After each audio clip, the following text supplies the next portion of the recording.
വിശദമായ വാർത്തകളിലേക്ക്. കോഴിക്കോട് തിരുവമ്പാടി ബെവറേജസ് ഔട്ട്ലെറ്റിനോട് ചേർന്ന കെട്ടിടം പൊളിച്ചു നീക്കാൻ ഉത്തരവ്.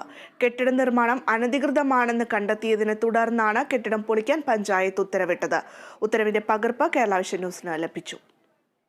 2023 മാർച്ച് 28 തിരുവമ്പാടി ഗ്രാമപഞ്ചായത്ത് സ്റ്റോപ്പ് മെമ്മോ നൽകിയ തിരുവമ്പാടിയിലെ ബീവറേജസ് ഔട്ട്ലെറ്റിനോട് ചേർന്നുള്ള കെട്ടിടത്തിലാണ് വാണിജ്യ സ്ഥാപനം പ്രവർത്തിക്കുന്നത്. സ്ഥാപനം അടച്ചുപൂട്ടണമെന്നും അനധികൃത കെട്ടിടം പൊളിച്ചു നീക്കണമെന്നും 2024 ഏപ്രിൽ 29 തിരുവമ്പാടി പഞ്ചായത്ത് സെക്രട്ടറി നൽകിയ ഉത്തരവിൽ പറയുന്നു.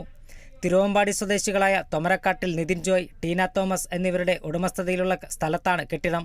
പഞ്ചായത്തിന്റെ നിർമ്മാണാനുമതിയോ കെട്ടിട നമ്പറോ വാണിജ്യ വ്യാപാര ലൈസൻസോ ഇല്ലാതെയാണ് വാണിജ്യ സ്ഥാപനം പ്രവർത്തിക്കുന്നതെന്ന് പഞ്ചായത്ത് കണ്ടെത്തി.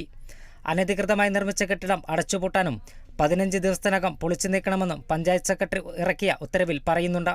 വിവരാവകാശ പ്രവർത്തകൻ സെയ്ദ് അലവിയാണ് അനധികൃത കെട്ടിട നിർമ്മാണവുമായി ബന്ധപ്പെട്ട 2023 ഫെബ്രുവരിയിൽ പരാതി നൽകിയത്. തന്റെ പരാതിയിൽ 2023 മാർച്ച് 28 കെട്ടിട നിർമ്മാണത്തിന് സ്റ്റോപ്പ് മെമ്മോ നൽകുകയും പൊളിച്ചു നീക്കാൻ അന്ന് ഉത്തരവുണ്ടാകുകയും ചെയ്തതായും, എന്നാൽ തുടർ നടപടികൾ ഇല്ലാത്തതിനാൽ കെട്ടിട ഉടമ വീണ്ടും കെട്ടിട നിർമ്മാണം തുടരുകയായിരുന്നുവെന്നും സെയ്ദ് അലവി പറഞ്ഞു. 28/3/2023 അതിന് സ്റ്റോപ്പ് മെമ്മോ നൽകുകയും കെട്ടിടം പൊളിച്ചു നീക്കാൻ വേണ്ട നടപടിയും സ്വീകരിച്ചിട്ടുള്ളതാണ്. ആ നടപടി നോട്ടീസ് സ്വീകരിച്ചതിന് ശേഷം ഒരു തുടർ നടപടിയും പഞ്ചായത്തിൻ്റെ ഭാഗത്തു നിന്ന് ഉണ്ടാവാതിരുന്നതിനെ തുടർന്ന് കെട്ടിട ഉടമ വീണ്ടും തുടർന്നും നിയമലംഘനം നടത്തി കെട്ടിടം പൂർത്തീകരിക്കുകയും ചെയ്തു. എന്നാൽ വീണ്ടും അതിനെക്കുറിച്ച് ചോദിച്ച സമയത്ത് 29/4/2024 ഒരു വർഷത്തിന് ശേഷം വീണ്ടും അവർക്ക് നോട്ടീസ് നൽകുകയാണ് ചെയ്തിട്ടുണ്ടായത്.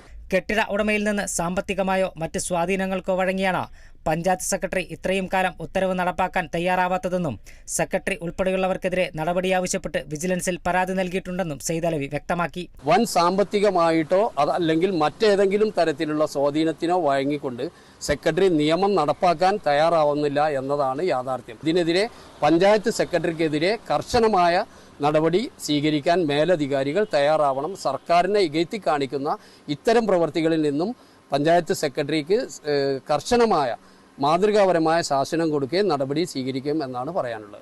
കെട്ടിട നിർമ്മാണത്തിനായി ഉടമ പഞ്ചായത്തിന് സമർപ്പിച്ച പ്ലാനുകൾ നിർമ്മാണ ചട്ടവിരുദ്ധമായതിനാൽ പഞ്ചായത്ത് നിരസിച്ചതായി ഉത്തരവിൽ പറയുന്നുണ്ട്. 10 ദിവസത്തിനകം കെട്ടിട ഉടമയോട് രേഖകൾ സഹിതം പഞ്ചായത്തിൽ ഹാജരാകാനും അല്ലെങ്കിൽ തുടർ നടപടികൾ സ്വീകരിക്കുമെന്നും ഉത്തരവിൽ വ്യക്തമാക്കിയിട്ടുണ്ട്. Kerala vision news, Kozhikode.